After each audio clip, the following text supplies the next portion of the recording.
can you tell me of a church that survived several Civil War battles and is built on the top of a freaking mountain? The one in Harpers Ferry? That's right. St. Peter's Church. Let's tell them about it. Okay. Welcome to another episode of Our Haunted Travels with your hosts, Sean and Marianne Dawn.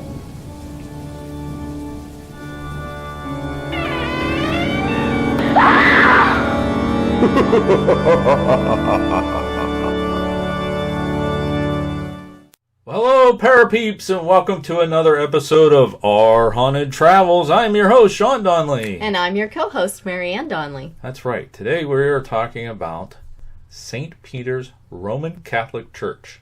See, it's got a long title, kind of like our live streams. Must be why you like it so much. That's right. We visited this location out in Harpers Ferry, West Virginia, back in July. What did you say, July? July 13th.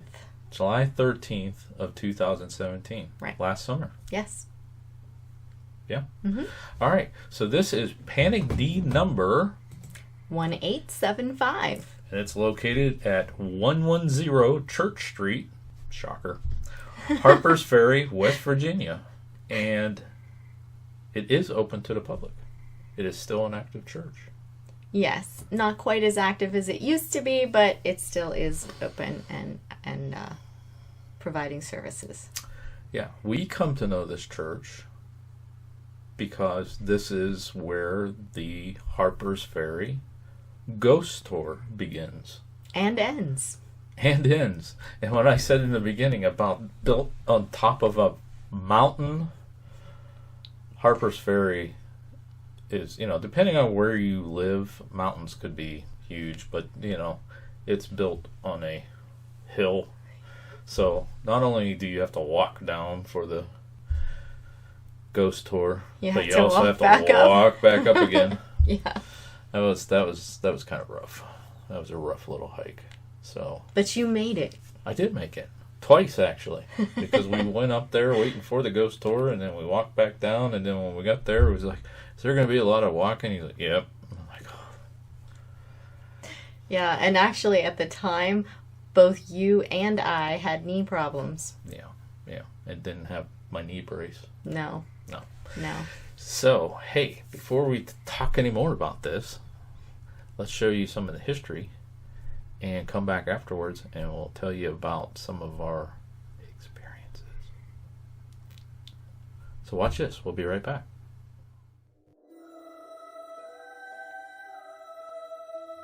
St. Peter's is a Catholic church located in the hillside between Public Way and Church Way streets in Harpers Ferry, West Virginia. The original construction began in 1830 and was completed in 1833, but the church that is seen today is the result of a rebuild in 1896. The current church is constructed of granite rock with red brick archway entrance and windowsills. It also includes a single tower and a wooden steeple in neo-Gothic exterior design. So here's how it all began. A May 5, 1830 notice in the Virginia Free Press sought financial contributions for the building of the new church, St. Peter's Parish. Robert Harper and his great-grandnephews, James B. Wager and Gerald B. Wager, and his great-grandniece, Sarah Ann Wager, donated the property on which St. Peter's stands. You see, in Harper's last will and testament in 1782, he set aside approximately 4 acres for use in establishing a church. The 3 Wager siblings implemented his desire by conveying the land on which St. Peter's is now located to the Catholic Church, providing that the land only be used for the establishment of a religious institution. And the Catholic Church has retained ownership of this land through today. With the land at hand, construction soon began, and the church was consecrated on Sunday, May 5th of 1833 by Archbishop Whitefield of Baltimore, aided by Reverend Gildia and 2 other clergymen from Maryland. From 1833 through 1896, the structure of St. Peter's Church was 39 feet wide, 75 feet long, and had an interior height of 25 feet to its eaves. It was 1 story tall, built with brick walls over a stone foundation, an oversized front facade of brick, and a central steeple made of wood. There were 4 arched windows on each side wall and 1 window in the vestry room at the rear of the church. The front facade had 3 arched windows and 2 round windows, along with the entry door and 4 stone steps that led up to that entrance. The interior included arched ceilings, a marble pulpit, and an image of the Virgin Mary and Infant Jesus. The church acquired additional adjoining land by a lease in 1854, on which they built a schoolhouse. It is now today part of the existing rectory building on the west side of the church. Now, they originally got the lease for a 20-year term, but later it turned into a full title on December 15th of 1868. The schoolhouse that was built on the parcel was built between 1854 and 1857 and was later converted into the rectory building in 1889 after the school was moved in 1886. This schoolhouse was built as a 2-story stone structure, and the exterior was covered in plaster and scored to resemble the outlines of cut stones. The building had a cupola centered on the ridge of the roof and a large 2-story porch on the south side, both of which were later removed. The original dimensions of the building were 40 feet in length and 22 feet in width. A later addition of 10 feet extended that off the west end.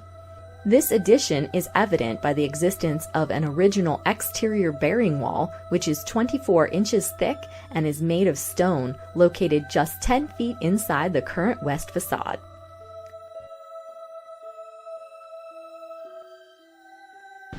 Now, Harpers Ferry did change hands between the Union and Confederate control 14 times during the years of the Civil War in the early 1860s. St. Peter's was the only church in town that was not severely damaged or destroyed by the heavy bombardments and destruction that leveled Harpers Ferry by both Northern and Southern forces. The Reverend Michael A. Costello is credited with this feat of preservation.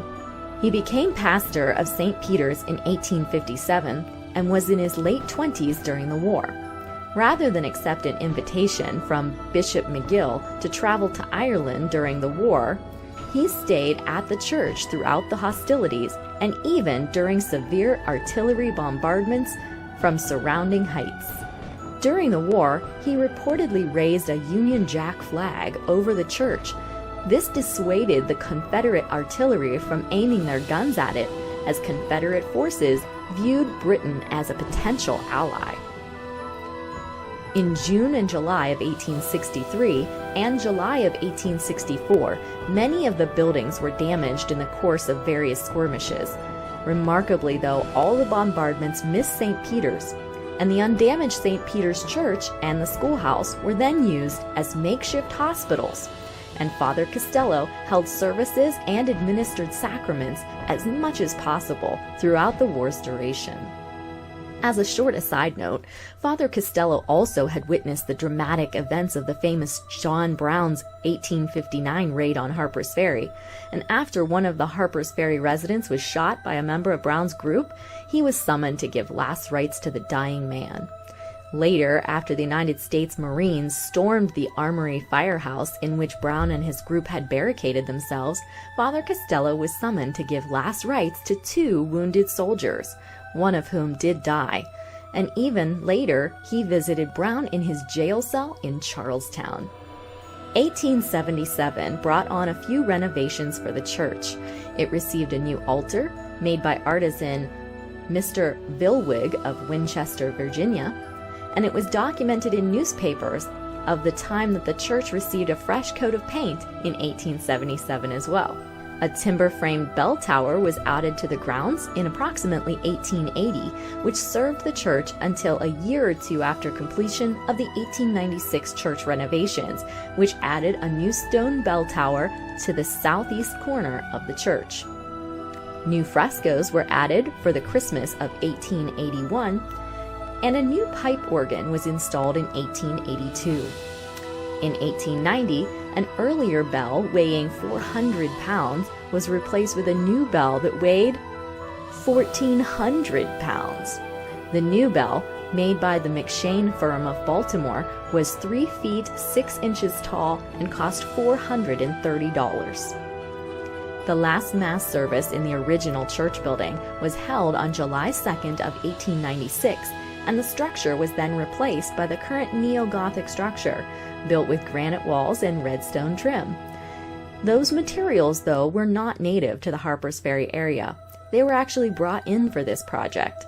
The granite was obtained from Loudoun County, Virginia, and the sandstone from Seneca, Maryland. The main construction contract for this was awarded to Mr. Withrow of Charleston, and the brickwork to George Armentrout of Charlestown. William Phillips' sons handled the finishing work, including the wood trim, door frames, window frames, and sashes. The entire construction project overall cost about $12,000. This renovation enlarged the church's footprint to 39 feet in width and 90 feet in length. The piazza on the front side of the church was enlarged, and the front facade of the church, with a new recessed portico, was built several feet further west. The central steeple was replaced with a larger bell tower that was located at the southeast corner of the new front facade. An original lean-to of brick on the west end of the church was similarly replaced with a cut stone asp. Heating stoves were replaced with a central heating system, and a slate roof was also added in this renovation, though it has since been replaced with roof composite shingles. Unfortunately, due to the reduced size of its congregation, regular services at St. Peter's were curtailed in 1995 as part of a reorganization and revitalization plan of the Diocese of Wheeling-Charleston. This plan called for the preservation of St. Peter's Church in view of its historical significance, with the anticipation of occasional liturgical celebrations that would be held there each year. St. Peter's does remain open to the public today and receives hundreds of thousands of visitors each year, many of whom come to tour the surrounding Harpers Ferry National Historic Park. All right, so, hey, another job. Great job on the history, by the way. Thank you, dear. So, yeah, we kind of started out hitting locations at Harpers Ferry with the church because that's really where it kind of like began for us. We did do the ghost tour in Harpers Ferry, and like I said, it starts at the church. So we parked right. Well, first of all, we thought that we could walk down to it from where we were staying. Yes, because there was supposed to be a path. Yeah. So I specifically picked that location where we were staying because we wanted to do the ghost tour, and it's like, oh yeah, just walk right down the road. Well, it don't work that way because it's like, yeah, you walk down this road and then you got to climb down this hill, and then wasn't going to happen. So we drove around. We're not very athletic. No, we're not. Those of you in the hiking community, we're not one of them. So we drove around, and parking in downtown Harpers Ferry is virtually horrible. non-existent. So we called, and they said, yeah, you can park down at the train station.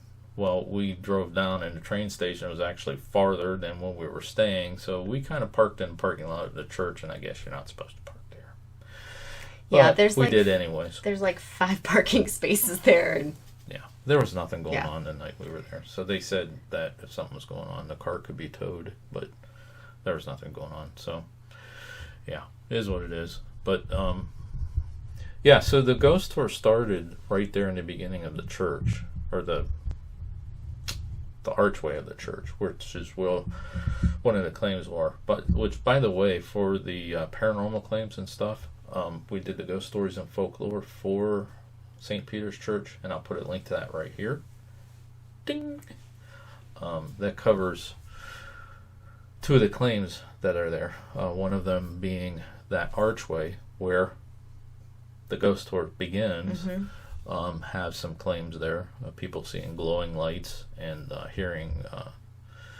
Right inside the portico, Yeah. basically, of the church as you go up those couple of stairs.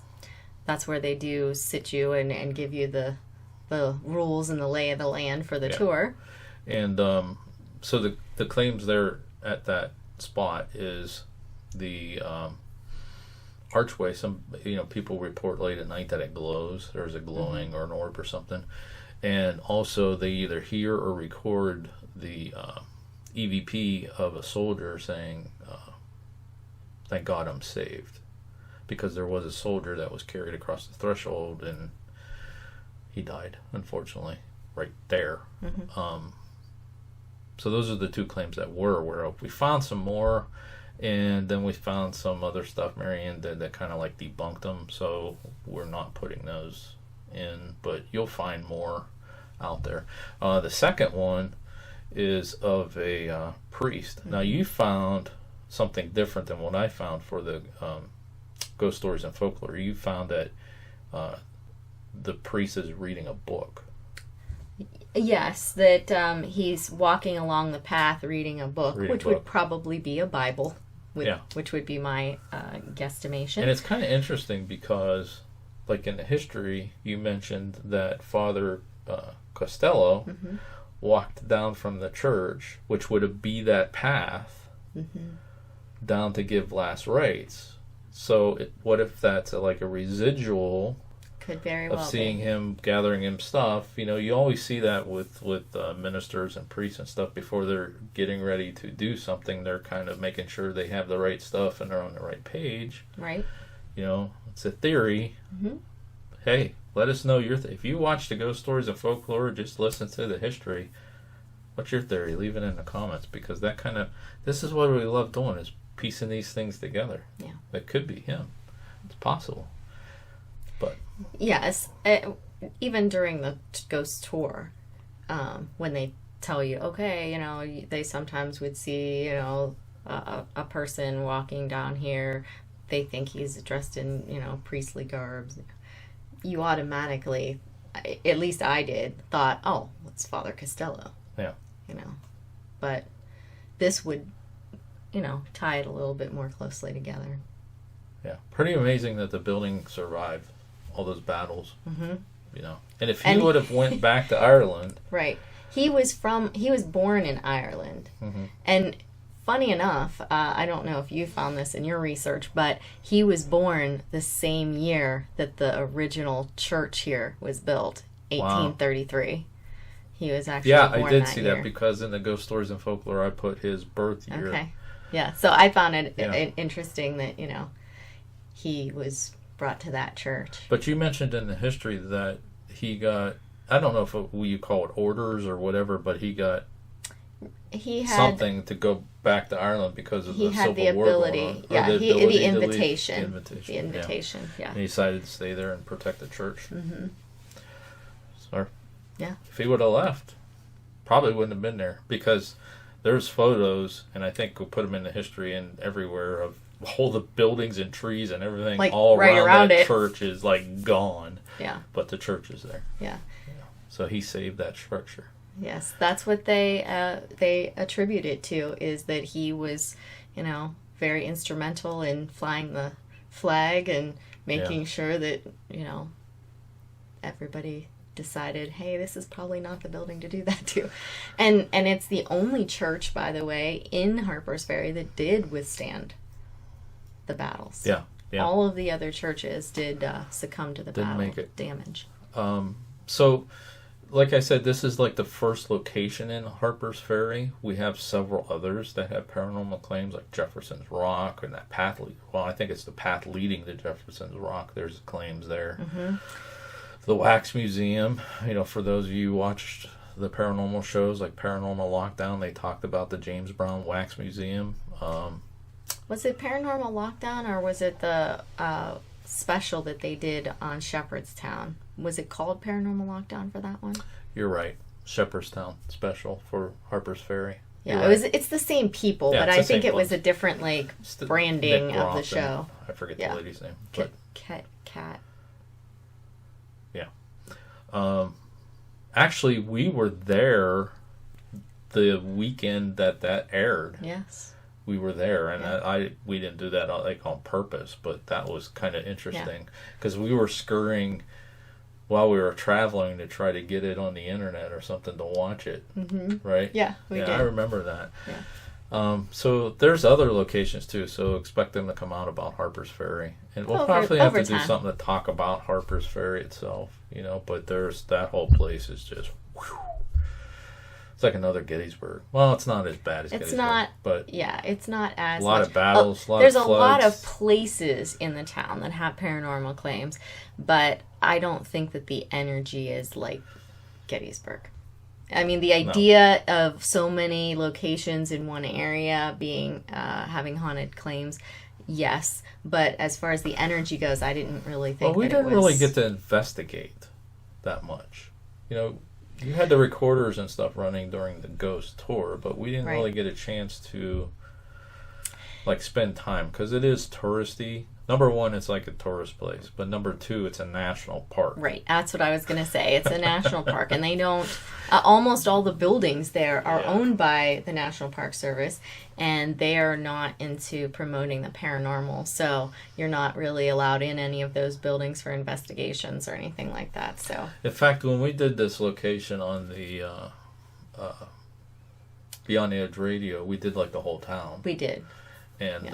That's one thing that I mentioned because we were looking everywhere we go and we do the ghost tours and do things like that. We always look for books or media or something like that to take with us and bring back. That's why we have a whole library of books. Yeah, you don't see the library over there. Yeah, and I was, asking, is there any, books, whatever. There is a bookstore, and then we go into the bookstore and I started asking her. She said, "Oh, no, they don't have that kind of stuff." National Park Service. National Park Service doesn't do those kind of things. No, okay, all right. So, yeah. Guess they didn't meet the ones that work down in St. Augustine or other places, but I know, right? It that is something that interests me is that some towns they do accept it, and they have books in their national park. It's ghost stories and folklore. Bookstores, but in some other towns, they're like, yeah, no. Yeah. Oh, well. Such is life. Well, did you have any experiences at the church? Because we're only talking about the church right now. Well, we didn't go actually into the church, which I would have liked to, but we were not. Supposedly there's day tours, and I wasn't aware of that. We could have done that. Okay. See, I wasn't aware of that either. If we go back, we know. So the church was not open while we were there. Motorized wheelchair, but go ahead. So we didn't go into the church, so I didn't really get the feeling inside the church, inside the portico, anything like that, to actually get the ability to even try to encounter the spirits that are supposed to be there. But we were outside, and along the path, on the side of the church, when it's like up the hill. I think in some of the video clips or maybe ghost stories and folklore, some of the pictures, that path is actually the Appalachian Trail, and from downtown there's steps that go up to the church from downtown. Whew, that's a hike. Yeah. That is a hike. You have to be in shape to do that. You definitely do. Yeah. But along that path there is where they say that they have seen the apparition of the man with the Bible or the book. And we walked up that a couple of times for the tour when we went up to Jefferson Rock, and also the car when we went to our location. And when the tour was over afterwards in the dark, walking up there's no street lights up there. And it wasn't like an eerie feeling or anything scary, but you definitely felt a difference than it did earlier in the day. Yeah, it definitely.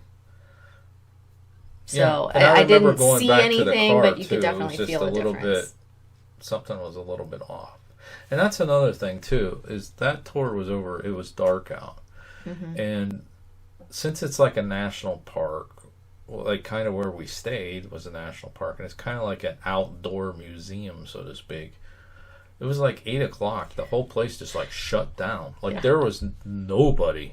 You know, all the workers left and everybody left, and it was just eerie. Yeah, you like know? literally the whole town was empty. Yeah, so as except for the group of us that was roaming around on the ghost tour. But then once we dispersed, it was like, okay, we're literally going to be the only people in this town. Yeah. It's almost as if they weren't there. And then that path, too, that you're talking about, it was almost kind of like a parking lot path. Mm-hmm. But we had to drive, because that where we parked, that was like a one-way thing that went down that path. So when we left, we had to go down past the church and then turn past Harper's house. What's the name of that? Wager House. The Wager House, and I thought it was Harper's house. Well, he owned all the property and then passed it on to the Wagers. And then drive by those to get down to the street to go all the way up and then turn and come back up the hill again. Yeah. It was quite interesting. Mm-hmm. Most definitely. Yeah. Yeah. So we really didn't get to do any recordings or anything there, but we did some, but nothing like what we would want to do. See, and this is one of them places too. We weren't aware yet. We weren't aware. Right. So now, Parapeeps, I'm telling you, we're telling you of these claims, and if you ever go to Harpers Ferry, you know, go down to Walmart. It's like $35. You get a little digital recorder. And we waited at that church for about an hour for the tour guide. Yeah, we got there early. They say to get there early, so we got there early. Yeah. We were there by ourselves. We could have done an EVP session right there on the steps where there's a paranormal claim. But we didn't know that it was there. You know? So that's usually why we go on the ghost tours when we go to these locations, is because we don't know what the paranormal claims are in the town, and this is how we find them out. Yeah. So I think what we need to do when we go traveling, you know, just in hindsight, in doing these videos and going over and all this stuff, we need 2 nights. Yeah. 2 nights. Like the first night we're there in a new area, ghost tour. Yeah. Okay. Then the next day, we can go out on our own. You know what I mean? Yeah. That's what we did in Key West. Yes. We did the ghost tour to learn all the spots, and then the next day before we left, we went back and hit them. Mm-hmm. Yeah. But see, we were not really thinking, at least I wasn't thinking, that it would be as haunted in the town as it was. No. I thought that we were going to go do a couple historical buildings, go through, you know, learn a few things. And then, by the way, there's a ghost tour.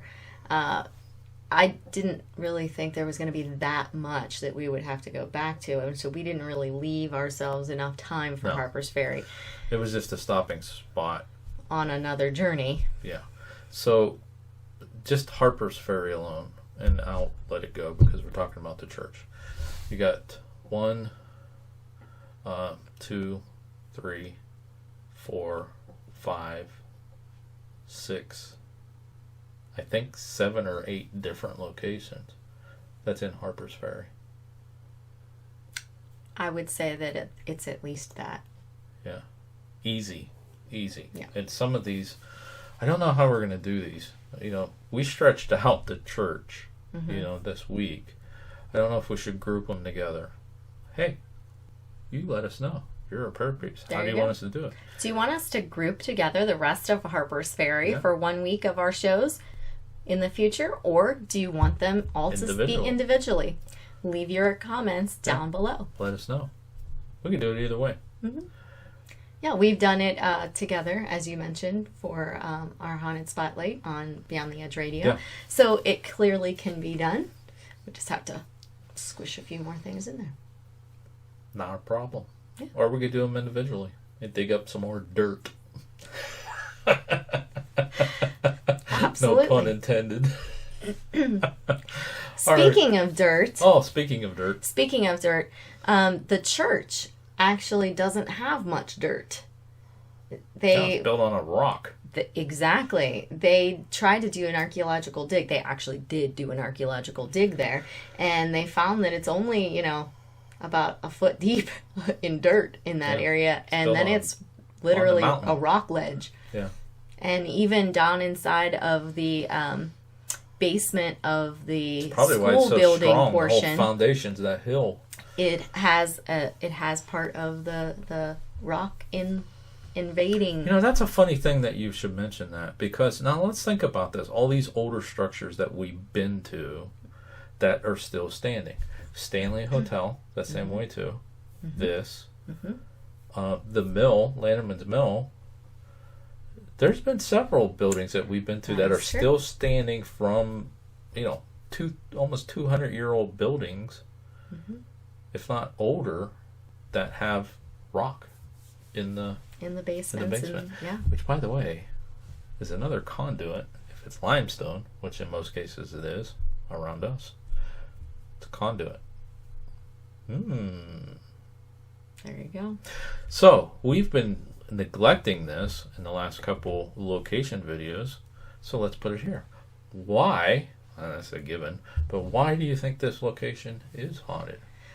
Well, it's surprising that It's a we church. bring that up, because even as some of our parapeeps have said, it's a church. Why is it haunted? Isn't that supposed to protect against hauntings? But as you had mentioned, or Boris had mentioned, I think it was Boris had mentioned, in the Ghost Stories and Folklore, it just protects against evil spirits. It doesn't... Right. Hollow ground is protection against evil spirits. Right. And so for this specific location... Or residual hauntings. Yeah, for this specific location, I think it has a lot to do with the energy of all the things that went on there. It was used as a field hospital. Just the idea of trying to protect it in the middle of all these skirmishes. Just all of that tied together with the fact that it's perched up there on the top of this hill, on the hillside. With limestone. And what else is around it? Oh, yes, the river. 2 rivers. Yeah, they converge. Which makes the right third there at thing. Harpers Ferry. So you got all that running water for that energy. Yeah. Everything's coming together for the perfect haunting. So it's no wonder that whole place, you just can't go there and just see them. Right? Yeah. Okay. Well, do you have anything else you would like to add for this location, dear? No, I think that's good for now. Alrighty. Hey, until next time. Thanks for watching. And happy hunting. Let us know if you like this video by hitting that thumbs up. Also, if you'd like to see more videos from us in the future, support our channel by hitting that subscribe button and dinging that bell so you get notified the next time there's a video from Panic D Videos. Thanks for watching. Happy hunting.